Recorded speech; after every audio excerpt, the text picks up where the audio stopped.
प्रेम से बोलिए शंकर भगवान की जय। जागा जागा महादेव। गुरु भाई बहना, मैं एक शिव चर्चा कथा सुनाने जा रही हूँ। इस कथा को पूरा सुनिए और रहस्य जानिए। आधी नहीं, आधी सुनने में शिव गुरु का अपमान होती है और पूरा सुनने में ज्ञान होती है। इसलिए कथा को पूरा सुनिए और रहस्य जानिए। हर हर महादेव, घर घर महादेव। प्रेम से बोलिए शंकर भगवान की जय। गुरु भाई बहना, एक बार की बात है, एक गांव में एक ब्राह्मण रहते थे और वो ब्राह्मण उनका पुत्र थे, उनकी पत्नी थी और वो ब्राह्मण 3 प्राणी। लेकिन गुरु भाई बहना, ब्राह्मण जो थे बिल्कुल वृद्ध हो चुके थे। ब्राह्मणी भी बेचारी बुढ़िया हो चुकी थी। ब्राह्मण बे असमर्थ थे, अपने शरीर से लाचार थे, वो चल नहीं पाते थे।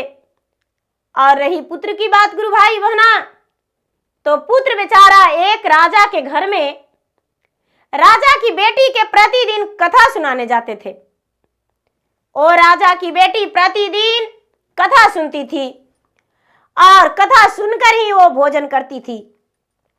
ये ब्राह्मण का बेटा प्रतिदिन कथा सुनाने जाते थे। गुरु भाई बहना, एक दिन का बात है कि भाग और लक्ष्मी आपस में दोनों बैठे हुए थे और बकवास करने लगे। भाग कहते हैं कि हम संसार में सबसे बड़ा है, मुझसे बड़ा कोई नहीं। लक्ष्मी कहते हैं कि मुझसे बड़ा कोई नहीं है, संसार में सबसे बड़ा हम हैं। ये बात सुनकर भाग कहते हैं कि हम नहीं मानने वाले हैं। लक्ष्मी कहते हैं हम नहीं मानने वाले हैं। कहते हैं तो ठीक है, चलिए विष्णु जी के पास चला जाए, मेरा निर्णय विष्णु जी करेंगे। गुरु भाई बहना, दोनों विष्णु जी के पास गए और विष्णु जी के पास एक प्रस्ताव को रखें। विष्णु जी कहते हैं कि मेरा निर्णय इसका मेरे पास नहीं समाधान है, मैं नहीं बता सकता हूं कौन बड़ा है। चलिए ब्रह्मा जी के पास। ब्रह्मा जी के पास गए तो ब्रह्मा जी कहते हैं कि नहीं, इस समस्या का समाधान मेरे पास नहीं। चलिए कैलाश पर्वत पे, कैलाश पर्वत पे शंकर जी के पास चलिए, वही कहेंगे। गुरु भाई बहना, कैलाश पर्वत पे तीनों चले गए और जाकर भाग, लक्ष्मी, ब्रह्मा जी, विष्णु जी, चारों प्राणी पहुंच गए वहां। जिस समय समाधि में बैठे हुए थे शंकर भगवान, जब समाधि टूटा तो देखते हैं कि यहाँ तो ब्रह्मा, विष्णु, भाग, लक्ष्मी सब जुटे हुए हैं। शंकर भगवान कहते हैं कि कैसे आना हुआ। गुरु भाई बहना, ब्रह्मा जी कहते हैं कि हे शंकर, मेरा बात ध्यान से सुनो। भाग कहता है कि मैं बड़ा और लक्ष्मी कहती है कि मैं बड़ा, तो इसमें बताओ कि बड़ा कौन है। शंकर भगवान कहते हैं कि इसका समाधान मेरे पास नहीं है, पृथ्वी पर चलिए, इसका निर्णय पृथ्वी पे होगा। गुरु भाई बहना, अब पांचों वहां से चल दिए पृथ्वी पे। पृथ्वी पे चल दिए तो चारों तरफ पूरे नगर में घूम लिए, लेकिन उनका समस्या का समाधान नहीं निकला। कहते हैं कि ऐसे घूमते रहेंगे तो कितना हो दिन घूमेंगे, लेकिन समाधान नहीं निकलेगा। शंकर भगवान, चलिए एक गरीब ब्राह्मण है, उस ब्राह्मण के यहां चलिए। ब्राह्मण के पास गए, उनका दरवाजा ढकढकाए, शाम का समय था। जब दरवाजा खोले ब्राह्मणी तो देखकर घबरा गई कि मेरे घर 5 परिवार आए हैं, इनका स्वागत खातिरदारी हम कैसे कर सकते हैं। मेरे घर तो एक भी अन्न नहीं है और मैं करूंगा तो क्या। हाथ जोड़ के कहती है कि हे स्वामी, हे महात्मा, मेरे पास तो मुट्ठी भर अन्न है, जिससे मैं 3 प्राणी हूं और 3 प्राणी उतना ही अन्न में खाता हूं। आपका सेवा खातिरदारी मैं नहीं कर सकता हूं। गुरु भाई बहना लक्ष्मी माता कहते हैं, सुनो, मेरे पास एक बर्तन है, एक चावल भी बनाएगी तो पूरा का खाना हो जाएगा, लो ये बर्तन। लक्ष्मी मैया अपना बर्तन दे दिए, ब्राह्मणी भोजन बनाई, सब परिवार का खाने का हो गया, चुटकी भर चावल डाली और सब परिवार का खाने का हो गया। ब्राह्मणी बड़ी प्रसन्न हुई, कहती है कि लगता है ये ब्राह्मण जो महात्मा है ये जादूगर है, ये तो अपना जादू ही से भोजन सबको बना के खिला दिए हैं, मैं तो बस चुटकी भर चावल में आया था। गुरु भाई बहना सवेरा हुआ तो ब्राह्मण पुत्र को कहते हैं शंकर भगवान कि तुम कहां जाते हो। ब्राह्मण पुत्र बोला, हम एक राजा के घर में राजा की बेटी को कथा सुनाने जाते हैं। बोले कि जाओ, उससे बोलना कि तुम क्यों कथा सुनती हो और किस लिए। वो लगातार 5 वर्ष से कथा सुनती थी। बोले कि महाराज यदि ऐसा बोलेंगे तो राजा उतना बड़ा, मेरा औकात क्या, मैं तो एक गरीब इंसान हूं। कहते हैं शंकर भगवान अपना विराट रूप में आकर कि तो देखो मेरा रूप। अब इनका विराट रूप, बड़े बड़े जटा, गले में नाग के हार, कमर में मिर्गा छाला, ये सब देखकर वो डर गए ब्राह्मण पुत्र और कहते हैं, हे महाराज मुझे क्षमा कर दीजिए, हम अवश्य राजा की बेटी से पूछेंगे। फांसी भला, लेकिन ये अजगर खा जाएगा नोच के।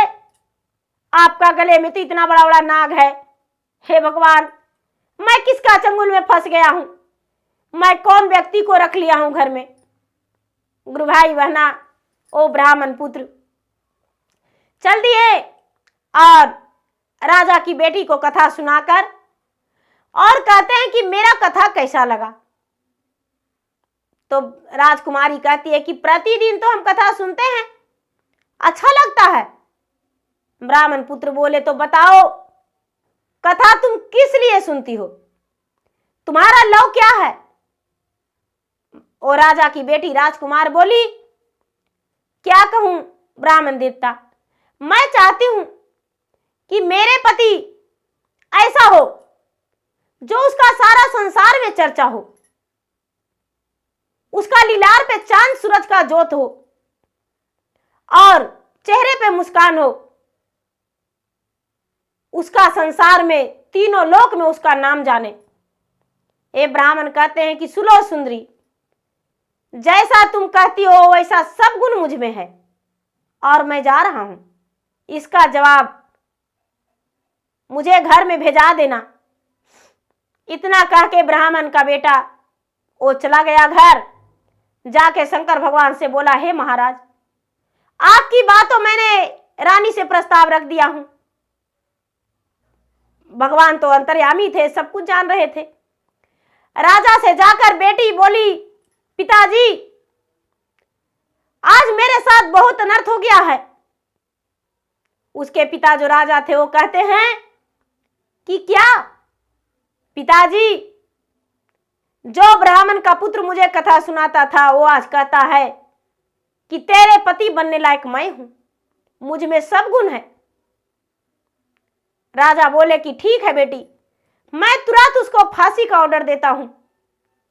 राजा एक चिट्ठी लिखे और उसमें लिखे कि हे ब्राह्मण, यदि आप में मेरे बेटी के बर योग सब गुण है तो मैं आपका वचन देता हूं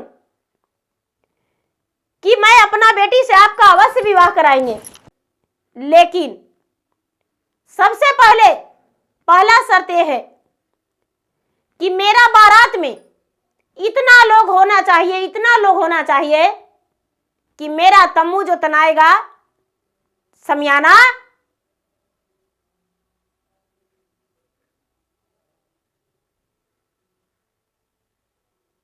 उसमें आदमी को कम नहीं पड़ना चाहिए। गुरु भाई बहना, और दूसरा में जो है कि उसका पूरा संसार में चर्चा होना चाहिए और उसका लीलार पे सूरज और चंद्रमा की ज्योत होना चाहिए। गुरु भाई बहना, ये ब्राह्मण पुत्र के पास चिट्ठी आया, लेकिन शंकर भगवान चिट्ठी लिए। शंकर भगवान सारा चीज लिख कर भेज दिए कि जो जो तुम्हें चाहिए वो सब गुण मुझ में है। अब राजा चिट्ठी लिख कर भेजे, अपने परिवार को भेजे कि ठीक है, मैं शादी करने के लिए तैयार हूं, मेरा बेटी का आपका बेटा से ब्याह होगा, मैं तैयार हूं, लेकिन सबसे पहले मेरे घर आप बारात आएंगे, तो बारात में जितना लोग आएंगे,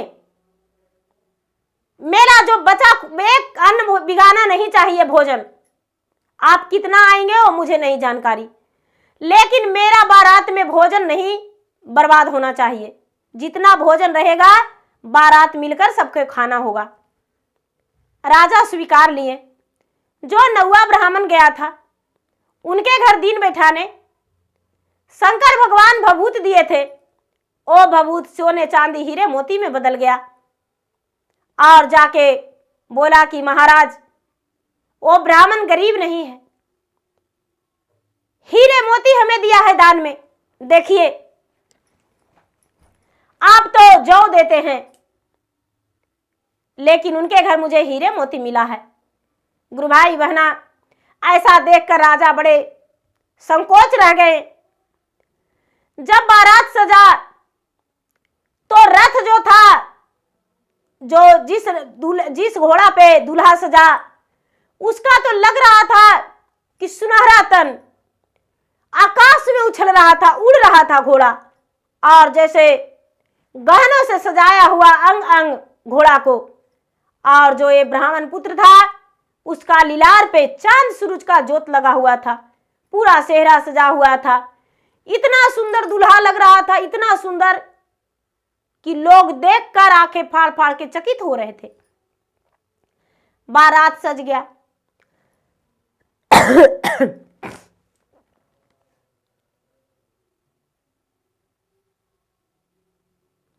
बारात सज गया गुरु भाई बहना। अब जब वहां गए तो शंकर भगवान के जितना भूत बैताल था सब बारात में लग गया। 36 कोट देवता सब बारात में उपस्थित हो गए। जब उपस्थित हो गए तो राजा के पास ऑर्डर गया कि महाराज आपका शमियाना में तो जगह ही नहीं है, बारात कहाँ बैठेंगे। राजा और जगह व्यवस्था करवाएं, लेकिन जितना राजा जगह बनवाए उतना भी कम पड़ रहा था। शंकर भगवान कहते हैं कि इस समय मुझे चाल चलना पड़ेगा। शंकर भगवान दरिद्रा महाराज को और शनिदेव को दोनों को आवाहन किए। शनिदेव और दरिद्रा दोनों प्रकट हो गए वहां। कहते हैं कि छोटे छोटे बालक के रूप धारण करना होगा आपको। शनिदेव और दरिद्रा छोटे छोटे बालक का रूप धारण कर लिए और राजा के घर गए और राजा के पैर में लटक के कहते हैं कि हे राजा, आपके घर कार्य है, मुझे बहुत जोरों से भूख लगा है, मुट्ठी भर भोजन यदि करा देते तो मैं बड़ा प्रसन्न हो जाता। गुरु भाई बहना, ये बात सुनकर राजा बोले कि मेरे घर तो बहुत सारा भोजन बना हुआ है। नौकर चाकर से बोले कि इन दोनों का भोजन करा दो। शनिदेव और दरिद्रा दोनों भोजन करने गए बालक के रूप में। जितना राजा के घर भोजन बना हुआ था सारा भोजन खत्म हो गया और भूख भूख दोनों चिल्लाते रह गए।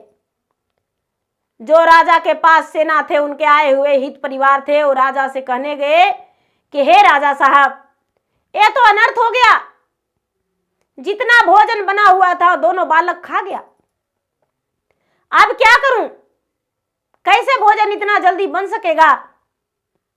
इतना बात सुने जब राजा तो कहते हैं कि वो बालक था या राक्षस, कितना भोजन खा गया। जाकर राजा कहते हैं कि हे बालक, मैं आपसे क्षमा चाहती हूं, मैं आपके सामने हाथ जोड़ती हूं, भोजन खत्म हो गया, मेरे पास अब भोजन नहीं। मुझे पता है मैंने ऐसा प्रस्ताव लिखा था, इसलिए आप लोग ऐसा कर रहे हैं। हे महाराज, मेरा प्रतिष्ठा को रख लीजिए, मेरा गांव खाना बाकी है। गुरु भाई बहना, राजा को प्रतिष्ठा बचाने के लिए शंकर भगवान भंडार में भर दिए भोजन। राजा के गांव जवार खा लिया, आए हुए हित परिवार खा लिया। यहां तो सब देवी देवता थे, कोई भोजन नहीं किए। गुरु भाई बहना, सारा लोग जय जयकार मनाने लगे, जय जयकार मनाने लगे और कहने लगे कि देखो तो वो गरीब ब्राह्मण का बेटा था जिसके माता पिता एक अपाहिज थे, जिसका राजा के बेटी से ब्याह हुआ, कितना बड़ा उसका भाग है। शंकर भगवान कहते हैं कि हे लक्ष्मी, थोड़ा आंखें तो खुला रख रहे हैं, कान भी खुला छोड़ दीजिए। लक्ष्मी चौंक कर कहते हैं महाराज क्या? कहते हैं पूरे लोग क्या कह रहे हैं, पृथ्वी के मृता भुवन के लोग। लक्ष्मी कहते हैं कि महाराज यही तो कह रहा है कि कितना बड़ा भाग है उसको, और तो कुछ नहीं बोल रहा है। शंकर भगवान बोले तो बताइए बड़ा कौन है, आप या भाग? लक्ष्मी कहते हैं कि हे महाराज, बड़ा तो भाग ही होता है। मैं तो इसका घर में अंधन भी भर दिया, सब कुछ दे दिया, लेकिन फिर भी मेरा नाम बड़ा नहीं हुआ, भाग का ही बड़ा हुआ। शंकर भगवान कहने लगे कि हे लक्ष्मी, भाग का लिखा मिटता नहीं है, इसका भाग में लिखा हुआ था। गुरु भाई बहना, राजा के बेटी के साथ ब्राह्मण पुत्र का ब्याह संपन्न हुआ, और जब ब्याह संपन्न हुआ तो राजा का बेटी के लिए ये जो ब्राह्मण पुत्र था वो बोला कि मुझे गौना दे दीजिए, मैं अपना पत्नी को घर ले जाऊंगा। तो कहते हैं ब्रह्मा जी कि शंकर जी, इतना बड़ा राजघराने की बेटी जाएगी, और बताइए उस घर में कैसे रहेगी, वो तो टुटली मड़ई झोपड़ी है। शंकर जी कहते हैं कि जरा नजर उठा के तो देखिए। गुरु भाई बहना, जब ब्रह्मा जी नजर उठा के देखते हैं तो देखते हैं कि उनका घर तो राजा से भी बड़ा घर बना हुआ है। महला दुमहला उनके घर में कितना सुंदर सब सजा धजा, नौकर चाकर सब कुछ लगा हुआ है। जब ऐसा देखे भगवान ब्रह्मा जी, विष्णु जी शंकर भगवान के सामने हाथ जोड़कर कहते हैं कि हे महाराज, आप तीन लोग का मालिक सिर्फ कहने का नहीं है, आप सचमुच में हैं। आप सदैव सबको रक्षा करते हैं, सबको ख्याल करते हैं और सबको पूरा करते हैं जिसका जो चाहिए। तो गुरु भाई बहना, ऐसा कह के और भगवान वहां से राजकुमारी को विदाई करवा लिए। जो भी देवी देवता थे सब अपना अपना स्थान पर चले गए, और ब्राह्मण पुत्र और उनकी पत्नी अपना राजमहल गए। जिस घर से उनका विवाह हुआ था अपने माता पिता के घर गए। उनका माता पिता भी बिल्कुल स्वस्थ हो गए, अपाहिज बन के रह रहे थे, उनके माता पिता स्वस्थ हो गए। राजकुमारी अच्छे घर वर पाकर बड़ी प्रसन्न हो गई। तो गुरु भाई बहना, मेरा वीडियो अच्छा लगे तो मेरा वीडियो का लाइक करें, शेयर करें, सब्सक्राइब करें। और मैं इंस्टाग्राम पे भी हूँ, मैं फेसबुक पे भी हूँ, मेरा फेसबुक पे फॉलो करें, लाइक करें, शेयर करें। धन्यवाद। हर हर महादेव, घर घर महादेव।